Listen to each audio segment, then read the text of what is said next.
Yo, what's good, y'all? It's your host, Sage the Samurai here, and welcome to the channel. Today I'm here to bring y'all a new What If. This being the What If movie to What If Deku had Giorno's abilities.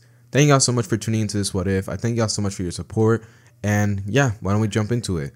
But before we do, I'm going to give you guys a little bit of information on Giorno's abilities, so sit tight on this one. So, if you want a pretty basic explanation, his abilities, which being his stance abilities, are pretty simple. He has life creation and as well as life empowering, which means that he's able to give boost as well as give life to things that are not actually alive. Whether it be stones or like the walls, it doesn't matter. He's able to completely manipulate it and give it life, allowing it to become actual living creatures. And for his next ability, which is possibly the most busted one, it will be Return to Zero. Now this ability is a little bit complicated because many people confuse it to being time manipulation, which he cannot do that. But instead it could possibly be way more busted, since in the most basic way of using this ability, it's able to revert anything that may become real and just completely make it to where it never happened in the first place. So for an example, if Deku were to somehow get hit or if he were to feel any pain in general, he can make it to where that never happened. Or for example, let's say an enemy was going to get like a Zenkai boost, like he was going to power up to full power. He's able to completely make it to where that never happened. He never got the motivation to get that Zenkai boost, and he never even got the transformation off. So are you now understanding a little bit about this ability? If you don't, that's completely fine. I'm only giving a basic introduction about the ability. If you want a full description about it, I recommend you guys go to the link down below, where I'm going to be linking a video to where you guys can find the whole explanation. But besides that, guys, I think it's about time we all begin this What If. So with that being said, let's get started. You're never gonna make it, you're not good enough. There's a million other people with the same stuff. You really think you're different? Man, you must be kidding. Think you're gonna hit it, but you just don't get it. It's impossible, it's not probable, you're irresponsible. Too many obstacles, you gotta stop it, yo. You gotta take it slow, you can't be a pro. Don't waste your time no more. Who the fuck are you to tell me what to do? To begin the What If, we now start off with Deku's origins. Now, just like in the main timeline, Deku had been announced that he was quirkless, and due to this, he had to spend the last couple of months trying to live with the fact that he's quirkless. He still continued on with his studies, and he still tried to become a hero, but the thing is, he kept being constantly bullied by Bakugo and his lackeys, as Bakugo, after finding out that Deku was quirkless, was beginning to bully him quite a lot these past following months. And Deku, he did not have a quirk to defend himself, or he had no fighting experience at all to defend himself, so he just took it as it is. But the thing is, the one thing that Deku did not allow though was the fact that Bakugo tried to bully other kids. Whenever he would see Bakugo trying to bully other kids, he would try to step in even though he knows that he's quirkless, which would result in Deku getting a pretty decently bad beating. But he still kept on going nonetheless. Until a very certain day. A student who had been chilling in the class had just discovered his quirk, and unfortunately his quirk was not exactly optimal for hero use. And Bakugo, after finding this out, began to egg on him along with the rest of his lackeys. Now, Deku being there would of course feel very bad about it, so he decided to step in, allowing himself to be the target of the bullying. Now, Bakugo, for some reason that day, began to get extremely angry, as he decided to beat up on Deku by himself, no help with his lackeys, just him by himself, as he proceeds to beat down on Deku. But the thing is, during this time period, this is where Bakugo was actually learning about the potential of his quirk, as by this point he was getting so angry and that he was sweating so much on his palms that he was unleashing bigger and bigger explosions, to the point where he actually began to release one explosion that was so big that it was out of his control. Now this explosion was heading right towards Deku, and Deku realized that if he were to get hit by that, he would literally die, as he literally saw his entire life flash before his eyes. But you see, that was the exact thing that Deku needed for him to meet the conditions required. As Deku's life was flashing before his eyes, as he closes his eyes accepting his fate, this is when, in an instant, things would revert back to normal. As Deku opens his eyes, he sees that number one, he feels no pain from the previous attacks that Bakugo threw, and number two, there was not a scratch on him. There was no damage to his clothes, he was completely fine, and when he turns back to Bakugo, Bakugo is confused as well. Everyone else in the classroom was also confused, since many students were watching, and they just saw, well, one of the weirdest things happen. As one minute Deku looked like he was about to die, next minute he's completely fine, and Bakugo just seemed like he never attacked in the first place. Bakugo would be so confused about what just happened, while Deku was confused about something else. This being that his stand was actually right in front of him, except he didn't know that it was a stand. Standing right in front of Deku and protecting him would be Golden Experience Requiem, as it would be staring down at the young Bakugo. Deku would look at it, as Golden Experience Requiem would then turn to him as he would then nod, before turning back to Bakugo. As Deku wanted to ask it some questions, this is when Bakugo tries to attack him once again. As Deku, in response to this, tries to put up his fist, only to be surprised as this is when Golden Experience Requiem would actually hit Bakugo in the stomach, sending him crashing into his desk, causing him some major damage, as his desk would be completely destroyed. And not only that, but Bakugo could feel the literal wind get knocked out of his lungs. As Bakugo tries to regain the air into his lungs as he was actually crying from the pain, Deku was just there looking down in complete shock and in horror about what just happened, as he looks at the stand that was standing right in front of him. It will be looking at Deku in a protective manner as it stands right in front of Deku, trying to shield him from anything that may approach. As Deku wonders what exactly this thing was, this is when the teachers would then arrive, as they will see what happened and begin to ask questions about what happened. This will cause many of Bakugo's lackeys to point towards Deku, with many students also following along in fear of Bakugo's lackeys as well as Bakugo himself. So this will cause all the blame to fall on Deku, as the teacher would try telling Deku to go to the principal's office. Now Deku tries to explain his point or his side of the story, but didn't want to listen to nothing he said. As Deku begins to look around, hoping that someone would help him, he will see that no one was responsive. Everyone was looking away, some students were backing away from him in fear, Bakugo's lackeys were glaring at him, and Deku would just be there all by himself, as he usually is. At this, Deku can feel himself get pissed off. His emotions begin to swirl around wildly, and it seemed to respond to his stand, as this is when suddenly it begins to shoot out a bunch of weird energy from itself. As Deku, who was clenching his fist, would feel this unbridled anger, as this is when suddenly he then ends up looking at the teacher with a glare before he then screams that he didn't do anything. And this will end up setting off something, as all around, all appliances and everything that wasn't alive will begin to gain life and transform, as all the students would stare in horror, as well as the teachers, as they will see like different objects that they were just using for their mundane use turn into living creatures, that being like spiders or scorpions. It didn't matter, they all transform into something. As Deku, still feeling this unusual surge of anger, begins to close his eyes and clench his fist in frustration, as this will cause all the living creatures that had just recently formed to begin to attack everyone, as all the students and teachers would try to run away, only for them to be approached by these creatures. As Deku would feel this anger for quite a while, he will soon be able to calm it down, as he feels very confused, as he never was able to release his anger like that, and never once did it before. As now that Deku had calmed down, he can finally take in the scenery, and what he saw would shake him to his core. As all around, there will be students and teachers crying, as some teachers will actually be pretty injured, while some of the students will be all huddled up together and crying, as these weird creatures will be surrounding them in a threatening manner. Deku will take in the entire sight, and he will feel horrified about what just happened, as this is when he takes a step towards one of the injured teachers, and as he does, he gets closer and closer, trying to, help her. And this is when the teacher then turns to Deku and then screams at him, calling Deku a monster before telling him to get away from her as she tries to crawl away in a very painful manner.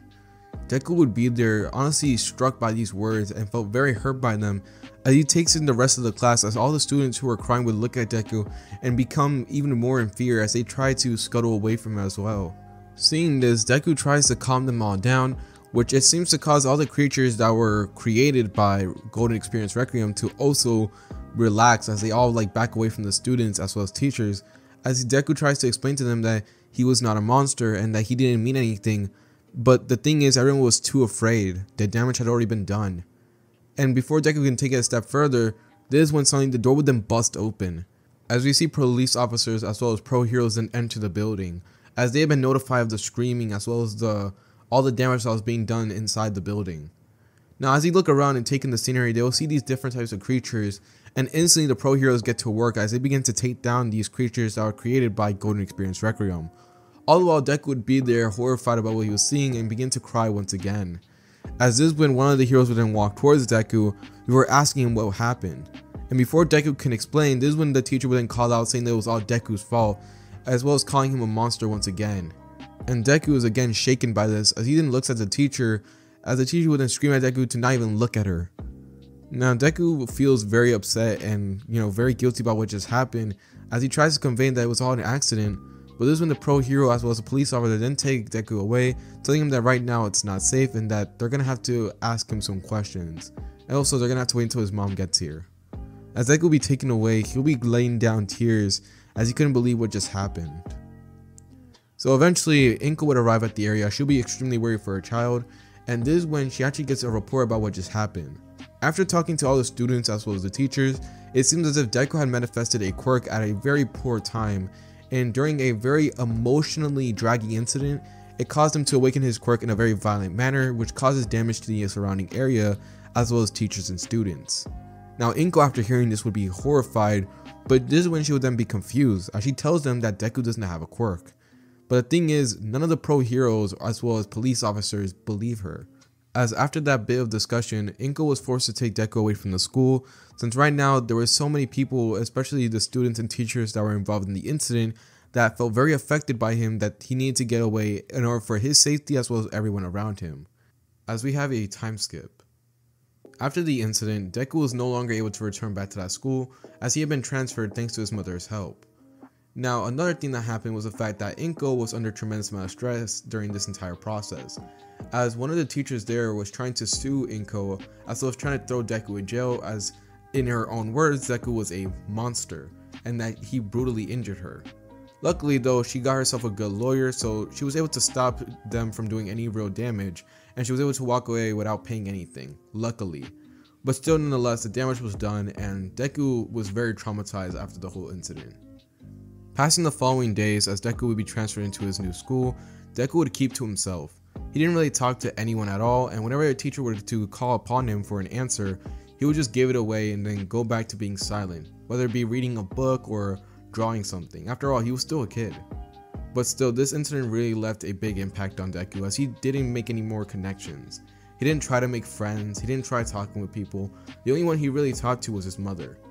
And Inko, after hearing all this stuff from teachers as well as principals, as they would give like reports to Inko about Deku's condition and everything, she would feel very upset and very ashamed of herself since she wasn't there to help out Deku or prevent the trauma from happening. She felt like she failed him. But nonetheless, she still kept on trying every single day, as she would make sure to be giving Deku as much positive energy as possible, whether it be trying to make him sit down and watch a good movie with her, or trying to make the best meal as possible. She would even begin to learn of like different cookbooks and everything, as she was trying her best to make sure that Deku was happy and that he was okay. As we now do another time skip. For the following years that went by, we see both Inko and Deku working their hardest on their current situation, as Deku already realizes the amount of stress that he's putting on his mother, so due to this, he tries his hardest to overcome his trauma.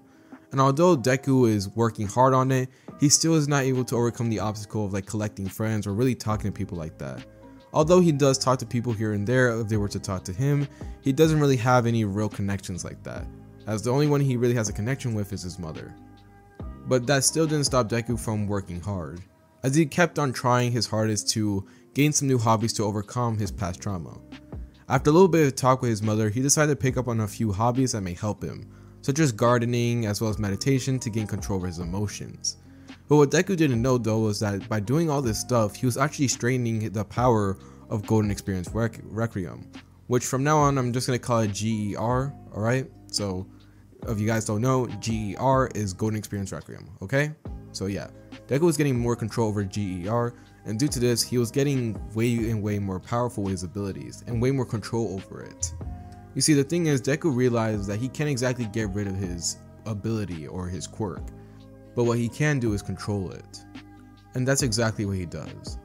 Throughout the following years that went by, Deku will learn how to control GER, as he'll be learning how to create life with it, as well as learning about its other dangerous ability, that being Return to Zero.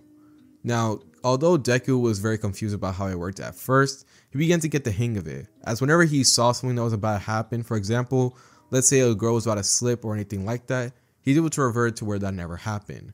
Or better yet, he's able to remove the very thing that was going to slip her up in the first place. And although this ability was very powerful and very useful, Deku decided to only use it during bad circumstances, or when something bad was about to happen, or was going to happen. For example, every single time a villain attack were to happen, Deku would be there right at the spot. He would be there to analyze the heroes and everything, since he still ends up getting that little quirk of his personality, but he would also be there to prevent anything bad from happening to individuals. For example, if the villain would try to attack someone, Deku will make it to where the attack never happened. Or if, let's say, someone was actually like about to die from a building collapsing, he'll make it to where the building never collapsed or the villain never attacked it. So to put it quite frank, Deku would be there to save people even though he wasn't a licensed hero. He didn't know if he was breaking the law or not, but he was completely fine with this since at the end of the day, he was still helping people. Oh, and before I forget, to let everyone know, although Deku in this what if is going to be calling his ability a quirk, it's not a quirk, alright? Deku is still quirkless in this what if. He literally just has this ability. So even though it may seem like Deku has a quirk, he really doesn't in this what if, which is why he's going to confuse a lot of people. You understand me? But let's go back to the what if. So we now turn to present time as we see Deku exiting out of his class. Now after a long hard day of studying, Deku was ready to go home, as today Deku decided that he was going to be baking, which by the way another hobby that Deku picked up was actually cooking. Just gonna let you know. So Deku was walking away. He'll be currently writing down his book about the latest hero incident he found. It was Mountain Lady, as the whole incident still played out like it did in canon. The only thing is no one got hurt in the process since Deku was there to prevent it. Now as Deku was writing down his book about Mountain Lady as well as her abilities, this is when he then stops, as suddenly bursting from the sewer there will be this sewage-like villain. It began to ask Deku if he could use his body, to which Deku would look at it with disgust. As this is when the sludge villain then tries to latch onto Deku, only for it to never happen, as once again it felt itself back in the sewer. It will be so confused as one moment it was right in front of Deku, the next minute it was now back in the sewer. As this one suddenly ends up bursting from the sewer once again, ready to attack Deku, only to see that Deku isn't there. This will end up tripping out the sludge villain, as this will cause it to be so tripped out to the point where All Might would arrive at the scene, knock it out, and take it back to the police station in a soda bottle. All the while, Deku decided to take a different route home after he used GER to make it to where the incident never happened. As we move on forward to the training montage for Deku's preparation of the UA entrance exams. During the entire montage, we will see Deku take up a martial arts class, since although he was really good when it came to using his so-called quirk, he was not exactly really good when it came to physical combat. Although he was decently built, that meant nothing if you don't know how to fight properly. So Deku would take a martial arts class, and although it was a little bit struggle here and there to talk to people, he still went through it nonetheless, and through some hard work, Deku was actually pretty good at fighting when it came to hand-to-hand combat. But Deku's physical abilities were not the only thing that got stronger, as Deku's control as well as power of GER got even stronger as well, thanks to the fact that Deku continued on with his hobbies such as gardening, meditation, and cooking, as all this would allow him to get control over his emotions and allow him to think more clearly as well as use his abilities and have more control over GER. As we then flash to the entrance exams. As Deku would enter the entrance exams, he would immediately find his seat as he was trying to calm himself down so that way he could prepare himself for the exams. And soon after President Mike was done giving a speech, it will be time for them to go to the testing area. And by the time they were allowed to go, Deku would head off being the first one there. As Deku would enter inside the area, he instantly begins to look around for machines, and as he does, he will call upon GER to attack them. Thanks to Deku's control over GER as well as GER's power, Deku was able to make quick work of these robots with ease, as he was going through all of them like it was nothing. This one ended up causing many of the teachers as well as staff who was looking at everything to be very impressed with Deku's skill, as well as wondering how exactly he was doing it. As we now turn back to Deku, as he finally destroyed a good portion of the robots, enough for him to get a passing score, he decided to relax for a little bit. But just as Deku was relaxing though, this is when suddenly he would then stop, as he would see multiple amount of participants currently running away from a generous zero-pointer. As Deku would look at the zero-pointer, he would then see a little girl trapped in the rubble, as she was trying her hardest to get up. Seeing this is when Deku instantly begins to rush over to save her, as just when the robot was about to crush her, he would then use GER to make it to where the robot never moved from the distance it was in the first place. Now, this will cause many people in the surrounding area to stop, as the teachers who were watching began to refresh the image over and over again, wondering if maybe there was like a software glitch or something. Even Uraraka, who was watching all of this, would be very confused, since one minute she was about to get crushed, the next minute it seemed as if it just didn't happen. As she tries to wonder or try to find out what was going on, this is when Deku then arrive at the scene, as he ends up using GER to punch away the rubble, freeing her as he ends up picking her up and running away. As the zero-pointer tries to crush everything in the area, this is when suddenly the timer will then go off, announcing the end of the exams. As we move on forward, as Recovery Girl would finish checking up on everyone and making sure everyone was alright, we will see Deku then return back home, and after waiting for a couple of days, he would eventually end up getting a letter from UA, saying that he was accepted. Hearing this, Deku was extremely excited as he was going around telling his mother about what just happened, as she was very proud for her child. Another thing that Deku found out though was the fact that Uraraka tried to give away some of her points to Deku as a way of thanking him. But luckily, Deku had actually rescued Uraraka enough to the point where he got a total of 60 rescue points, which surprised Deku, as this actually caused him to have the highest score out of everyone who was participating, even Bakugo. As Deku would see this, he would feel himself very happy, as he couldn't believe that he actually did so well, as he was only going to try even harder from now on, although he still had to overcome a few issues. As after that moment, we will see Deku and Inko enjoy themselves as they have a celebratory dinner. As we turn to the day where Deku ends up going to UA. As Deku would pull up into class 1A, he would see all the students stop as they all take a look at Deku. Ida, who was there, would instantly begin to approach Deku as he begins to ask Deku if he knew about the secret to the exams. Deku would be confused about what Ida was talking about, while Ida had made the wild assumption that Deku had already knew about it, as he begins to state that he still has a lot to learn. As Deku would be confused about what was going on, this is when suddenly, one by one, the students begin to realize that Deku was the guy who got the top score, as Deku would be there taking in all the compliments. But before things can get out of control, this is when suddenly a desk would then be kicked away. As everyone will be looking at all this, as they suddenly stop their discussion, this is when we then see Bakugo. Deku will actually be surprised at seeing Bakugo, since he didn't know that Bakugo was actually going to be at UA, although he should have expected it. Now seeing Bakugo, Deku instantly remembers about everything that went down after their traumatic incident, as he feels a little bit shaken up by it. While Bakugo ends up getting pissed off as he begins to ask Deku what exactly he's doing here, as well as making sure to remind Deku that he was quirkless. Now Deku, after hearing this, then finally calms himself down, taking a little bit of breathing exercises, as this is when he then tells Bakugo straight up that he actually does have a quirk, with Bakugo getting pissed off, telling Deku that he doesn't believe it. He begins to show his explosion in a threatening manner, trying to intimidate Deku, with Deku looking at it, once again remembering about the incident, and feeling his trauma once again rear its ugly head. But before he can go any further, this is when suddenly Uraraka as well as Aizawa would then pull up in the classroom, as Aizawa would then announce the quirk apprehension test. Now I'm going to skim over this portion, mostly because of the fact that nothing really changes. Deku as well as the rest of class 1A gets to stay inside, well, UA. But the thing is, Aizawa is a little bit confused about Deku's abilities. You see, throughout the entire time, Deku has been showing off superhuman prowess, even though in its folder it's been told that he's quirkless. So trying to do a little bit of an experiment, he tries to cancel out Deku's abilities during the ball throw. But to his surprise, Deku's abilities did not stop. In fact, he still showed off his superhuman prowess and was able to get a good score. So this caused Aizawa to be deeply confused, as well as instantly begin to get suspicious of Deku, wondering if maybe he got his quirk or whatever the strange ability from an unknown source, or more precisely, a certain villain. But right now they had no way to confirm this, so he had to let it slide for now. As we move forward, passing a few unimportant events, we then arrive to the battle trial arc, where All Might would arrive into the classroom and tell everyone to suit up for their battles.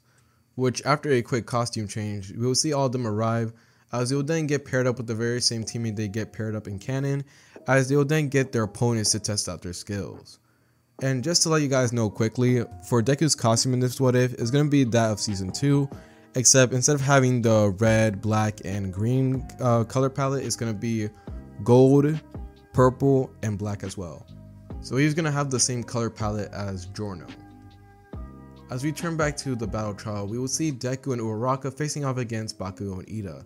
Bakugo is really excited to put Deku in his place, as well as get revenge for what happened many years ago. Now, most of the fight in the beginning will kick out the same, as Bakugo would rush over to Deku, with Deku immobilizing him, while Uraraka goes on ahead.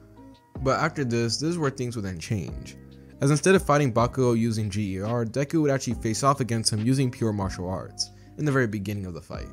Bakugo tries to beat up on Deku using his quirk, but the thing is, Deku, having experience with martial arts and having enough experience to the point where he passes the UA entrance exams, he's actually to give Bakugo a pretty good fight in the very beginning, as Bakugo was taking some damage while Deku barely took anything at all. This pissed off Bakugo enough to the point where he decides to finally unleash his gauntlets. And although All Might tries to stop him by warning him that he can't do it, Bakugo ignores him and shoots off a generous explosion. And right as the explosion was about to hit Deku, the explosion was never released. Bakugo will be so confused, as one minute he was releasing the attack and the next minute it never happened. As he looks around wondering what happened, this is when Deku would then appear right in front of him before kicking him in the stomach. As Bakugo tries to snap out of his daze, this is when suddenly he gets hit with an unknown uppercut, as this will actually cause his jaw to nearly snap out of place, as this will be from Golden Experience Requiem. As Bakugo will be jumped by both Deku and Golden Experience Requiem as they continue attacking him from all sides, as Bakugo will be getting so much pain to the point where he honestly is beginning to forget that he was in the battle trial. By the time that they were done with their onslaughts of attack, Bakugo lost a couple of teeth and he was bleeding quite badly. But he got pissed off enough to the point where he once again decides to unleash his gauntlet, only for the attack to not unleash. Bakugo will be cursing out, asking Deku what he's doing, as well as calling Deku a cheater, while Deku himself was showing no care at all. As Bakugo gets angry once again, he tries to attack Deku with an explosion, only for him to stop, as he ends up screaming out in pain. The reason for this was quite simple. A pebble that was picked up by Deku will suddenly flick towards Bakugo, but the thing is, it got flicked at such unbelievable speed to the point where it actually pierced through Bakugo's hand, causing him to now have a hole in the palm of his hand. As he ends up screaming out in pain, he starts asking Deku how did he unlock his quirk, why he hid it away from him, and why did he lie after so many years when they were kids. And Deku, after hearing all this stuff, had enough, as he decides to just knock Bakugo out with a simple kick to the face, causing Bakugo to reel back onto the ground unconscious. As after this, Uraraka would actually then report back to Deku saying that she was able to get to the rocket, as this would actually cause Deku's team to become the winner. As now that we're done with this, we can now move on forward with the story, all the way to the USJ arc. During the time skip, Deku was growing stronger and stronger, but also was getting over his trauma slowly but slowly, as Uraraka was really trying to make an effort, as well as Ida was also trying to make an effort in trying to communicate with him. Although it was still hard for Deku, he was actually making tremendous amount of progress. And by the time it was time for them to head out to the USJ, most of the events playing out would start off the exact same way. As Class 1A would arrive there to train their rescue skills, this is when suddenly a portal would then open up, as the League of Villains would then arrive, with the students thinking that this was going to be part of their training, only for it not to be, as Aizawa would then jump down and take down hordes of villains.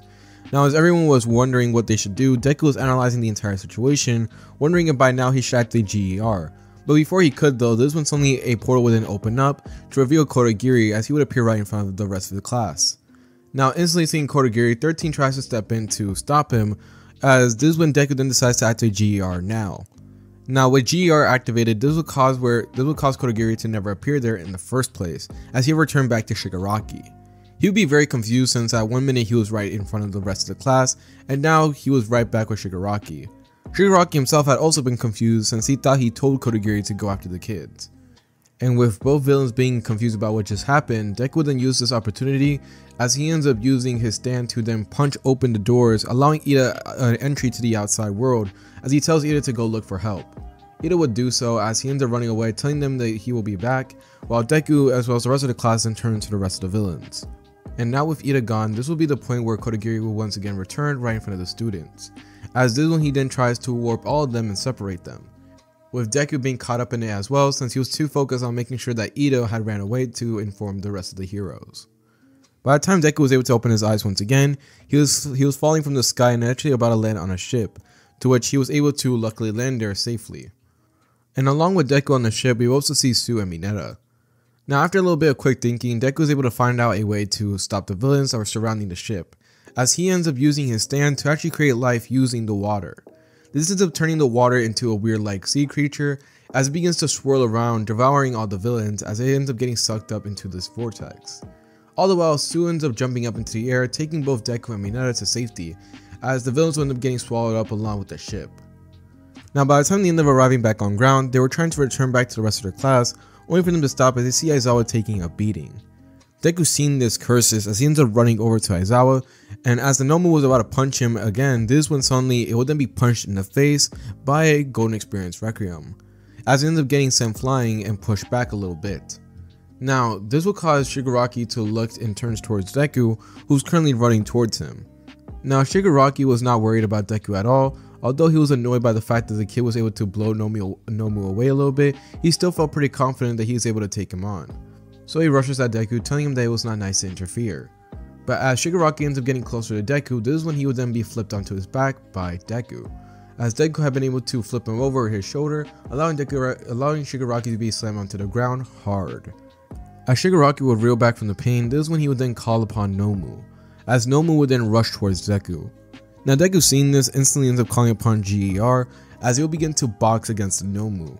Now the Nomu would be taking these hits thanks to his shock absorption, although it was quite difficult to do so since Golden Experience Requiem was barraging with blows all over, yet he was still able to tank him.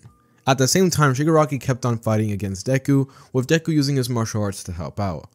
Now both of them seem to be at a standstill as Shigaraki begins to ask Deku what exactly his quirk is, with Deku not saying anything to him.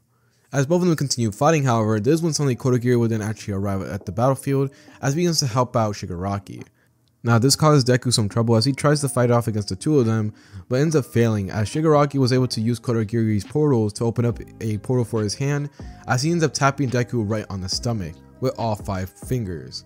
As Deku ends up feeling this is when suddenly he ends up using GER to end up making it to where that never happened, surprising Shigaraki. And right before he can get accustomed to what happened, Deku will be able to land him with a powerful punch, and at that same time, Golden Experience Requiem was able to do the same thing as ends up punching Shigaraki so hard, they end up slapping the hand out of his face and also breaking a little bit of Shigaraki's jaw, sending him flying. As Deku would feel happy about what just happened, this is when suddenly the Nomu would then appear right behind Deku, as he tries to throw a punch at him.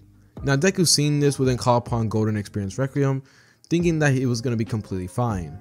But to Deku's surprise though, when Golden Experience Requiem took that damage, as he was able to tank the attack, Deku would actually cough up a little bit of blood, as he realized now that if Golden Experience Requiem takes damage, he's also going to be taking damage as well.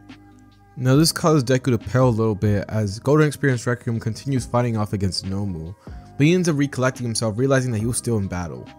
Due to this, he ends up fighting alongside Golden Experience Requiem, using his martial arts along with his stand to fight off against Nomu. And after a while of quick thinking, Deku ends up getting a smart idea. Using GER's life empowering ability, he ended up using it to punch the ground, allowing for vines to sprout out, and these vines would wrap around the Nomu, preventing it from moving. As the Nomu would struggle to try to break free, Deku ended up seeing that inside the entire area of its body, only the head was not protected, as its brain was completely visible. Seeing this, Deku then orders GR to finish it off, to which it would do so, as it ends up slamming a powerful punch into the Nomu, as it ends up killing it off. Now, as the Nomu would die off because of this would cause Kodagiri, who is currently taking care of Shigaraki, to then turn to Deku as he tries to warp Deku away, to which Deku is able to avoid. Now before the fight can get even more intense, this is when Ame would then arrive as he takes care of a majority of the villains in an instant, leaving Shigaraki and Kodagiri. Now that things were looking completely bad, Kodagiri would then try to use his warps in order to get away. But before he could though, this is when suddenly his warps were never activated, as his intention to leave was completely gone once again. He was confused. As he tries to activate it again, he would realize that it was not working, or more precisely, it didn't happen.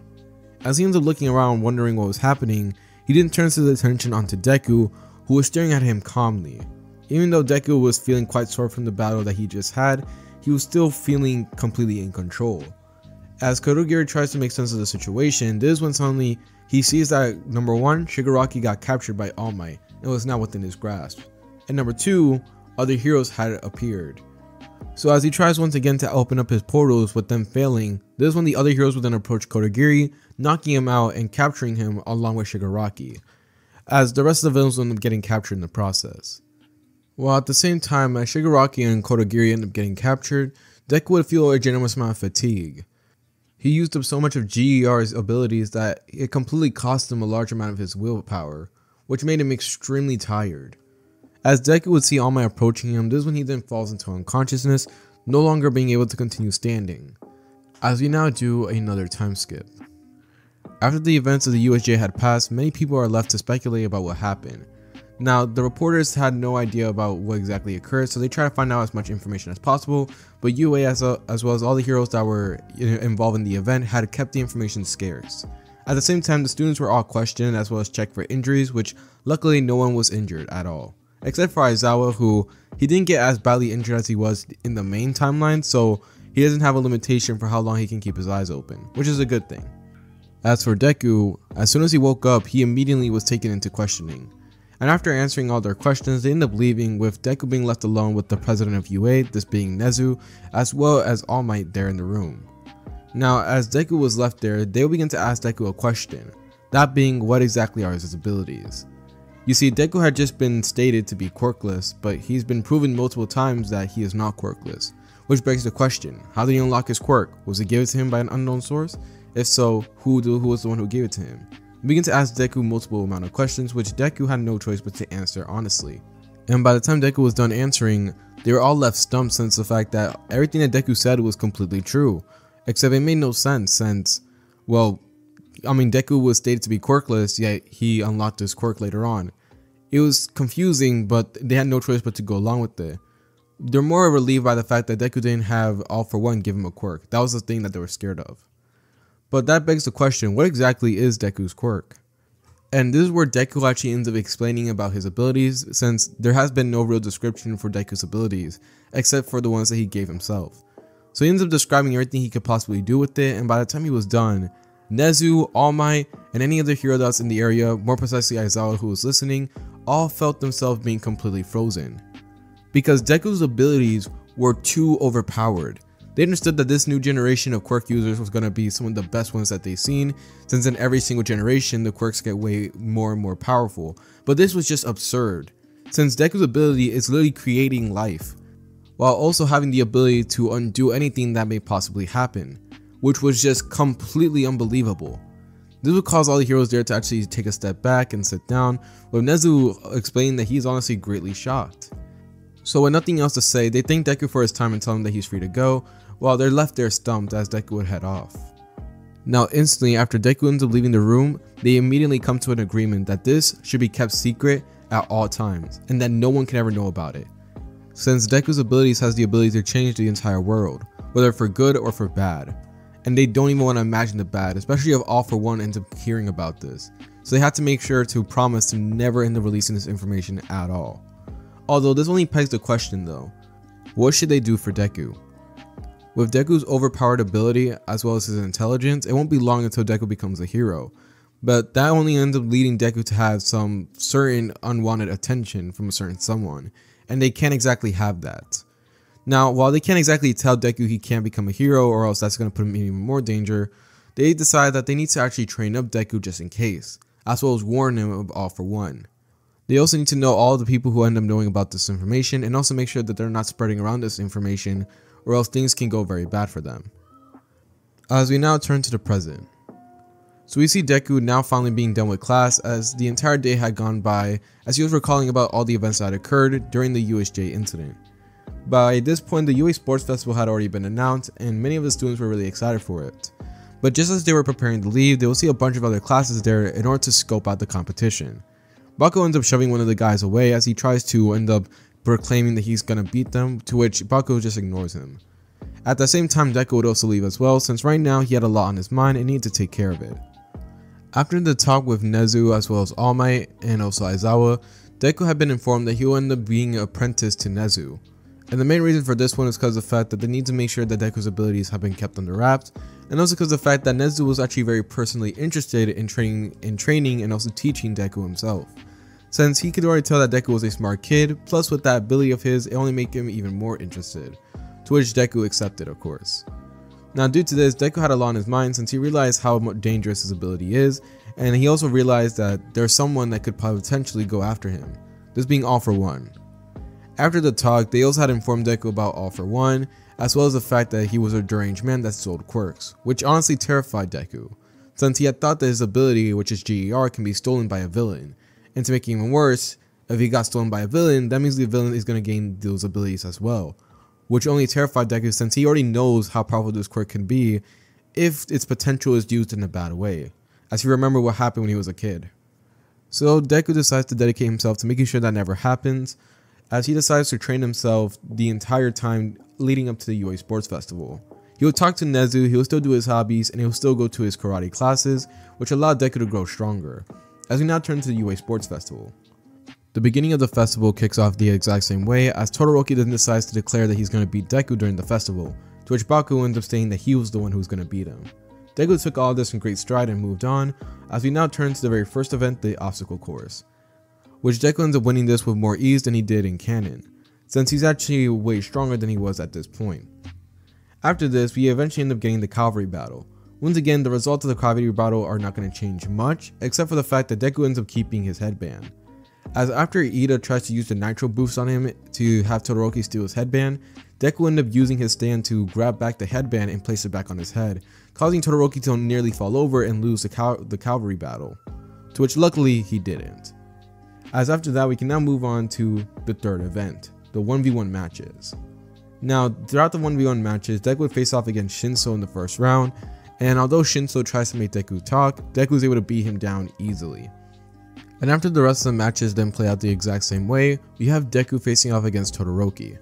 But before that fight, Endeavor does still approach Deku on his bullshit, as he begins to say that Deku is a stepping stone for Todoroki, to which Deku ends up calling him out, saying that he will never be a stepping stone for Todoroki or him, and tells him that if he kept on with that thought process, then he would never be able to beat All Might, which ended up pissing off Endeavor.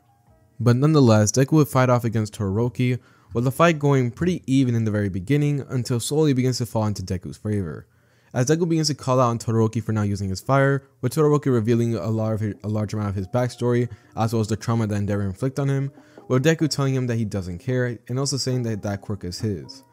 Now this will show Deku's character development, as back then he would not even be able to talk or give speeches like he did right now, but after talking with Uraraka and Ida and actually becoming friends with those two, as well as talking with almost everyone in the class, he learned to slowly get over his trauma, and now here he was giving a lecture to Todoroki. And after getting this lecture, we see Todoroki use his fire, as he ends up telling Deku that he's about to lose, with Deku disagreeing. As this is where we then see both Todoroki and Deku then rush at each other, as Deku as well as his stand would then fight off against Todoroki and his fire and ice. As both of them would fight against each other to their heart's content, it will be Todoroki who ends up falling, since he couldn't handle the powerful blows of Golden Experience Requiem. So due to this, he ends up losing. And after this, we will finally have the final matchup, this being Deku versus Bakugo. At first, both competitors just talk a bunch of smack talk before they finally decide to fight off against each other. Bakugo ends up attacking Deku wildly with his explosions, with Deku avoiding them as best as he can. Thanks to all the martial arts training, Deku is able to keep up a very good distance away from Bakugo, but that doesn't last long until Deku then decides to use GER. He had to resort to using it quickly, since Bakugo was showing that he was way different to how he was in the battle trial, as Bakugo actually did learn how to fight after fighting off against Deku. And as Bakugo ends up fighting off against the stand, Deku will be very surprised, since Bakugo begins to predict the movement, even though he can't see the stand. He begins to make fun of Deku, as well as laughing at Deku's shocked expression, as he would throw an explosion at Deku's face, to which he dodges. Both of them would continue fighting, with Bakugo enjoying every last second of it, even though he was bleeding badly. As he had blood coming out of his forehead, and his teeth got knocked out a little bit, he still smiled nonetheless and kept fighting Deku. All while Deku was trying his hardest to avoid getting hit, as well as avoiding his explosion, since those things were acting around wildly, since Bakugo was now fighting like an animal. But luckily for Bakugo, it finally happened. As he ends up rushing at Deku with the Howitzer impact, Deku had no choice but to jump away, but still got caught up in the blast. As Bakugo ends up seeing that Deku actually damaged himself, he'll be very happy, thinking that he did it, only for him to be surprised as the injury never happened. Bakugo would be so confused that he couldn't believe it. He thought he actually hit Deku, as he tries to do another impact only for him to stop, as this is when Deku then brings up his hand. I surrender. Everyone says nothing. No one could believe it. Literally, Bakugo looked like he had been the one to lose the fight. He was bleeding all over. He had literally lost a couple of teeth. The man literally looked like he was nearing death's door. And Deku, who had not a single scratch on him, had just surrendered. That made no sense. As everyone would scream out in disbelief, Bakugo would then rush towards Deku, grabbing him by the collar as he tells Deku to take it back fast. But Deku says nothing more. This pisses off Bakugo as he tries to throw an explosion, only to have Midnight to then suddenly end up putting him to sleep, all while Deku was able to hold his breath. Now, for the reason why Deku had decided to surrender against Bakugo, it was actually because of the fact that he made a stern rule during this entire UA Sports Festival, that being that he's not allowed to use Return to Zero, as Deku had realized that he constantly ends up spamming and using it over and over again, and while yes, it's a very powerful ability, that ability also took a lot out of him, not that he really realized it. So due to this, Deku ended up making a condition where he could not use Return to Zero, especially since if he used that ability alone, he could win the entire sports festival without even trying. No one would be able to touch him, no one would be able to get to him, he would take no damage. And while yes, he did end up using it in the fight against Bakugo, he just used it on pure instinct alone, since he didn't like getting injured. So nonetheless, Deku ends up surrendering and he ends up getting second place in the sports festival, with Tokoyami end up getting third place, as this would conclude the UA Sports Festival. As we now move past the UA Sports Festival, I'm going to skim through a few things, such as the Hero Killer arc as well as the Final Exams arc. With Deku not being involved in the Hero Killer arc, as instead of Ida being saved by Deku, he's instead saved by Mirio, who's the next wielder of One for All. And for the Final Exams arc, Deku and Bakugo are able to pass just like in canon, except they have a much easier time since this Deku is way stronger than he was in canon at this point. Now during these two arcs, Deku actually ended up awakening more and more of his potential using GER, and this was thanks to the internship with Nezu. As with Nezu's help, Deku was able to realize more and more about Golden Experience Requiem's abilities as well as his potential. As thanks to this, he ended up learning a few more things. For example, Deku actually learned that he can create flesh and organs, and he's able to merge them, allowing him to replace things that are damaged. At first, this was tested with a couple of animals, to which Deku was able to actually heal them, replacing the areas where they were damaged, allowing them to continue living on life completely free without any problems. And then they decided to test this on bigger things. For example, they decided to test it on the number 1 hero. Now, although this process is very painful to those who are going through it, it still ended up helping nonetheless, as the damaged area that All Might had that prevented him from lasting in its larger form for a longer period of time actually ended up getting healed up, or better yet replaced by Deku, allowing him to last even longer periods of time in his buff form. As instead of being able to maintain it for a few hours, All Might is able to last for months, if not years. Now All Might will be very grateful to Deku for this one, although the process was extremely painful, but the thing is, he won't be able to hold on to this for quite long. And the reason behind this was because of the fact that All Might had already given someone the ability to use One for All, this being Mirio. But nonetheless, this was still a big deal, as Deku's ability had potential to help millions if not billions of people around the world. But this was only one of the things that Deku had learned, as Deku had also learned that he had the ability to sense life, as he could tell when someone was near him or if someone was invisible. It didn't matter, as long as they had life energy, Deku can sense them. And to make things even better, Deku actually learned that he can give people life energy using Golden Experience Requiem. But the thing is, depending on how much he gives, he can end up either 1, knocking them out, or 2, he could literally greatly shorten someone's lifespan, as that was a terrifying ability as well as concept that Nezu had presented to him.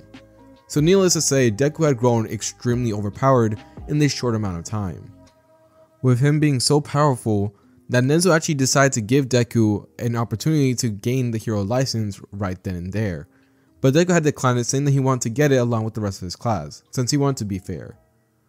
So yeah, we see Deku end up gaining a large amount of development as we now head into the Forest Training Camp.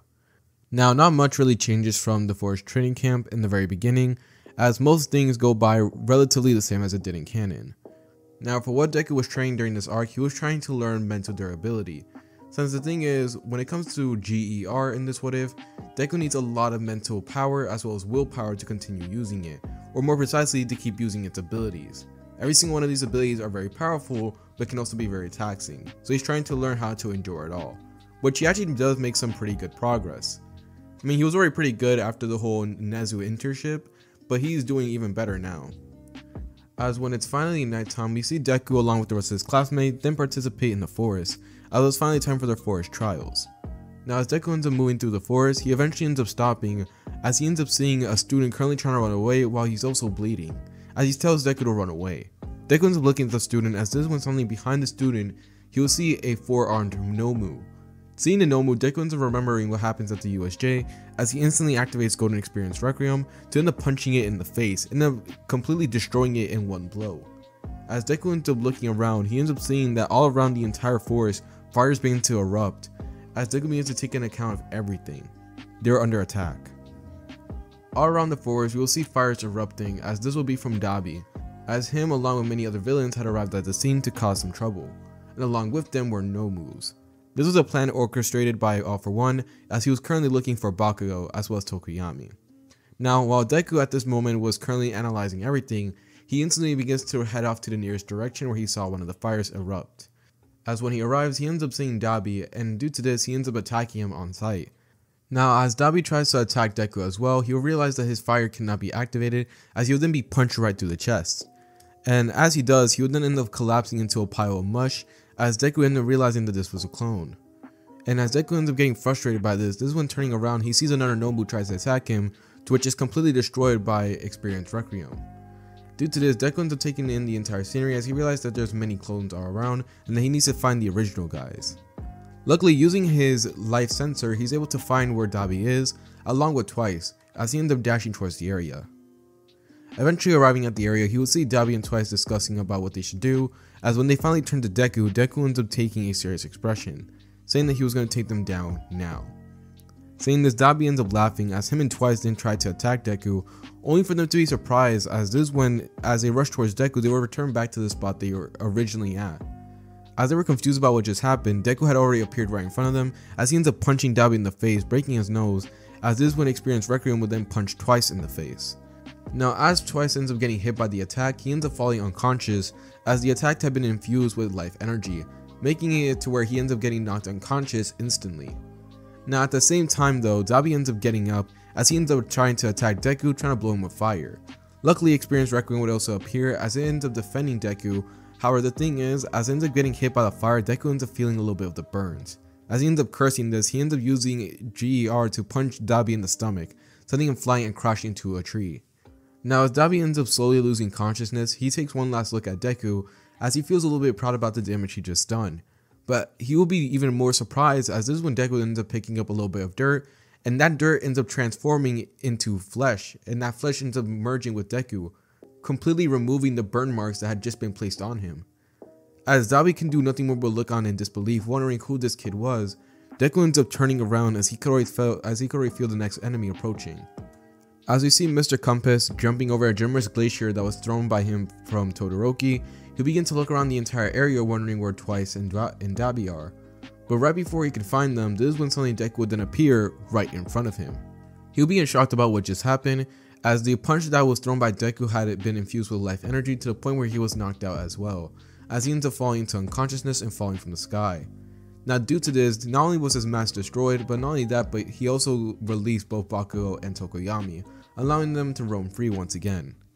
Now that both Bakugo and Tokoyami have been saved, Deku was finally thinking about calming things down, and it seems as if finally the heroes were arriving. But as Deku was thinking this though, this is when suddenly he would then be mentally bombarded as one of the pro heroes that were there will be telling Deku that Kota needed his help. As we now flash towards Kota's direction.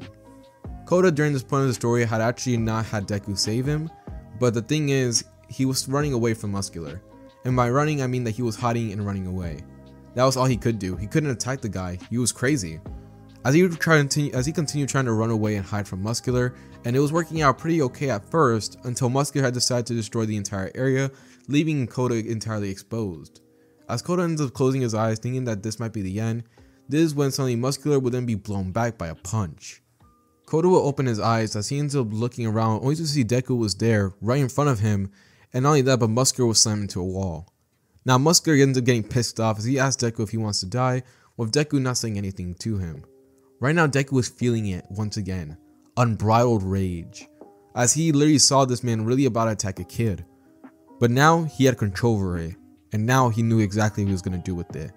As he looks directly at Muscular, while Muscular himself then decides to rush over at Deku, trying to throw a punch at him, this is when Deku ends up dodging out the way. And using GER, Deku was able to infuse his punch with life energy as he ends up punching Muscular. But here's the thing, as Deku ends up throwing a punch, this punch was infused with so much life energy that right in front of Kota's eyes, Muscular will be aging rapidly. Not only did he get some flying, but he aged rapidly. For example, if he was in his 30s, he was now getting pushed to his 80s. As Muscular's young body would then turn extremely old, as he'll collapse down into the ground, barely alive. As Deku would look at the scene with no care at all. As this is when Deku would then suddenly get hugged from behind from Kota, who ends up thanking Deku over and over again as well as apologizing for how he was acting, with Deku telling him that it was alright. As after this, the heroes would arrive as they would then suddenly end up taking away the villains, end up capturing them all as they were now able to be taken away and taken to questioning. But the one surprising thing though was that a large portion of the Nomus that were in the area had almost completely disappeared, with the only ones that were still remaining were the ones that were already dead. Now this will end up asking the question about where they were, but unfortunately no one had the answer, except for Yaoyorozu. As she had been pretty damaged after the encounter with all those Nomus, she ends up giving them a tracking device to where they can find all the Nomus. Now this will end up leading to the hideout raid arc, and the good thing about this arc is the fact that now that Bakugo isn't captured and now that they don't have to focus on Shigaraki and his gang, All Might is able to go directly towards where All For One is. And when All For One ends up arriving, they have their fight much sooner. And thanks to Deku's help with making sure that All Might is able to retain his physical strength for much longer periods of time, like he's able to maintain the form for much longer, All Might is able to fight All For One even better than he did in canon, and is actually able to beat him much easier, allowing him to not to retire just yet and continue remaining as the #1 hero until then, as everyone will be cheering for All Might, happy for his victory. And after this, we will see crime rates go down drastically, as now that All For One was gone, no one had any say in anything. All Might was still the #1 hero, all the heroes were becoming more active, and not only that, but the students of UA have all gotten the provisional hero license, as thanks to this, Deku as well as the rest of his classmates can now officially do hero work. Well, everyone except for Bakugo and Todoroki, since they needed to take remedial classes. But nonetheless, things were going really good for the rest of Class 1A. But unfortunately, things do not stay that way forever, as we eventually end up getting the Shiosaki arc. Because you see, now that Class 1As were heroes, they were able to go into their internship and actually go on patrol, allowing them to actually help out citizens whenever they're in danger. And Deku, by this point, instead of becoming an internship with Nezu, he actually became a full-on apprentice for Nezu, as Nezu's intelligence was actually able to see Deku's full potential, and due to this, he decided to take Deku as an apprentice, as he saw not only the potential in Deku's abilities, but also the potential in Deku himself, as he saw Deku as his successor as well as the next leader for the new generation of heroes. As we see Deku being Nezu's successor, as with Deku's help, he's actually changing the entire world around him. Thanks to his ability, Deku is slowly but surely solving world hunger, as they're able to use Deku's ability to turn waste into actual food. And not only that, but Deku is also able to climb the ranks of being a hero, as Deku's abilities were also really good when it came to combat purposes. He's able to prevent events from happening by using Return to Zero, and even better is that he's able to knock out villains with a single punch, just by infusing a little bit of life energy. So overall, Deku's life was slowly but surely getting better and better. As we then turn to a very specific day, as finally information about Shiosaki had been released, or more precisely, overall had been released. As Mirio had actually met this girl named Eri during patrol, and due to this, he also ended up meeting with Overhaul. And although the encounter went as smoothly as he can, he still felt regret about not being able to save the girl. Now during this point though, as Nezu ends up getting informed about this, he decided that instead of having him end up leading the operation along with Night Eye, he's gonna actually send in Deku, as after all, Deku is his successor and he wants to know how Deku's gonna handle the situation. And Deku does exactly that. Thanks to being Nezu's apprentice, Deku ends up learning a lot of things from him, to the point where he's actually able to organize and lead a pretty good plan, as him along with many other heroes were able to storm Shiosaki's base. With Deku accompanying them, since he's also a hero, they are able to storm Shiosaki's base and are able to defeat many of the villains that were there, leaving Shiosaki and his henchmen. Now as Deku ends up facing off against the henchmen while Mirio goes after Eri, Deku ends up making quick work of the henchmen easily.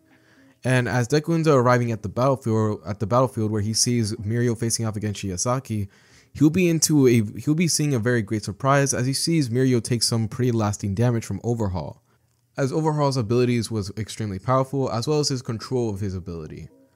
As by the time that Mirio was done protecting Eri, he was already looking worse from wear as he tries to activate One For All once again, willing to push through all the pain.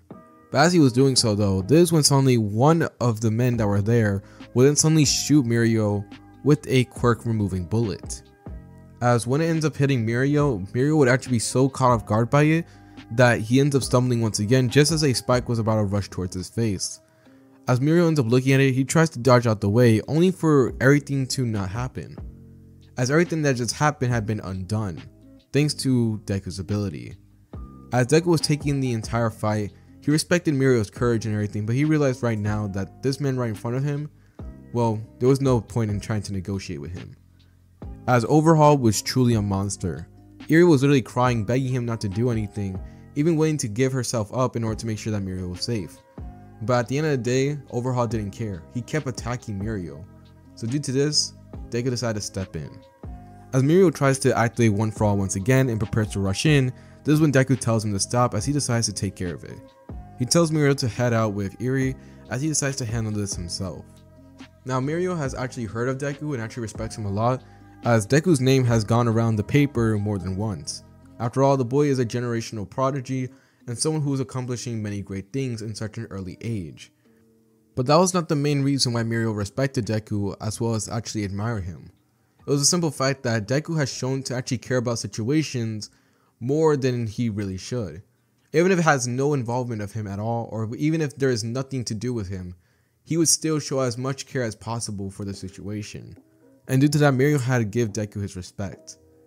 And seeing the tone that Deku was speaking when it came to talking about Overhaul and telling him to let him deal with it, Mirio could already tell that Deku was not going to play any games. The dead seriousness on his face already proved it. So with a serious nod, Mirio ended up taking Eri and ended up leaving the area, leaving Deku alone to face off against Overhaul. Now Overhaul already knows about Deku and he already tells him that he's going to lose, just as his henchman tries to attack Deku with another quirk destroying bullet. But as the bullet was approaching, Golden Experience Requiem was able to appear right in front of the bullet and was able to catch it right between its fingers, as it would then crush it.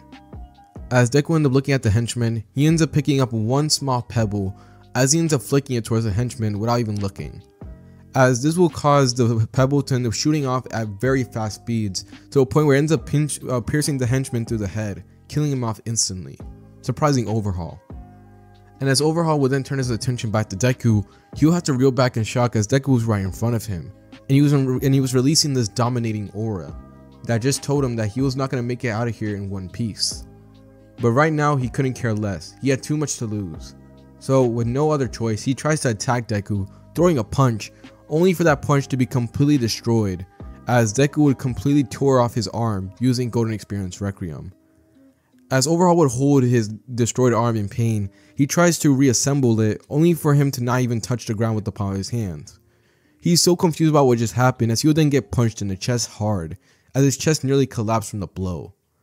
As Overhaul shakily tries to get up once again, trying to heal himself, he would hear Deku begin to list off all the disgusting things that he had done, all the crimes that he had committed, as he spoke about all of it in a very disappointed tone. And after hearing all this, Overhaul would then suddenly scream at Deku in anger, even though he was in pain, as he tells Deku that there's many people out there who have done worse, and at least he's doing it for a so-called good goal. And Deku, after hearing this, then stops as he takes a good look at Overhaul, as he ends up asking Overhaul who exactly did worse, with Overhaul telling him that it was All For One. To which Deku ends up giving him a smile, telling him that he already took care of him. As Deku would state that he would believe in second chances, but when it comes to monsters like him and All For One, they didn't deserve it. In fact, they deserve to suffer for eternity. And that's exactly what Deku planned to do. As this is when Deku would then order Golden Experience Requiem to land the finishing blow to Shigasaki, as it was finally time for him to get his judgment. As Shigasaki is confused about what was happening, he would then feel his face then get smashed in, as he could do nothing more but die on the spot. Or did he? As this is when suddenly he ends up feeling himself then revert back, as if nothing happened. As he tries to take in and wonder what just happened, he would then feel his face then get smashed in once again, as this is when he then gets reverted back. And then he dies again, and then comes back. He dies again, and then he comes back. It was an endless loop, as every single time he would get returned right before he dies, and then die once again, and then revert back to that point every single time. It was an endless loop, as Deku would be there watching it all with an emotionless expression. This was what he called justice. As after all the times that Shigasaki had played with Eri's life, it was finally time for him to have his own life played, on loop, over and over again as he sees himself die. As we now flash forward to after those events had passed, all the villains that were working for Shigasaki had been captured and were currently being taken away into investigation. At the same time though, Deku would be there taking in and giving a report about everything that just happened, as Mirio and Eri would arrive there and thank him for his help, with Deku telling them both that was nothing at all, as this is where we then move forward into the future. As we see the world of My Hero then change from how it was in the very beginning, as it turned into a much peaceful world. The world is now much more healthier and much more safer, as the new generation of heroes were top notch, with the new #1 hero being the main reason for these changes. As we see currently holding the number one spot, it will be none other than Deku. As throughout the following years that went by after the Shigasaki incident, Deku had made many changes in the world of My Hero, as he ended up solving world hunger and many other problems that would arise, And not only that, but his abilities had proven to be too much for the current generation, as due to this, he was able to stand at the top of the world as being the #1 hero. Thanks to Deku's very existence, crime has went down tremendously, as there will be barely any villains that want to attack or even do anything at all, since they already know that it's either that #1, they fight with some low budget hero that's not really going to be able to do much until actual pros arrive, or 2, they accidentally end up encountering Deku. And trust me, that was way worse than any fate at all. As for Deku, he was able to achieve all that he wanted in life, as he was able to become the #1 hero, help people and save the world, and not only that, but he was actually able to get married, have kids, and live a good and fulfilling life. As currently right now, he still maintained the title of #1 hero, and not only that, but he was actually the president of UA, as the new generation of students were already flocking and preparing to enter into the academy, with Deku excited to meet them all. As this will be the end to What If Deku had Giorno's abilities. Thank you so much for tuning into the What If, y'all. It's your host Seiji Samurai, and he's glad that you guys were able to enjoy yourselves, and he's also glad that you guys are able to stick around all the way to the very end if you made it here. And with that being said, guys, it's your host, and he's signing off. Peace, and have a lovely day.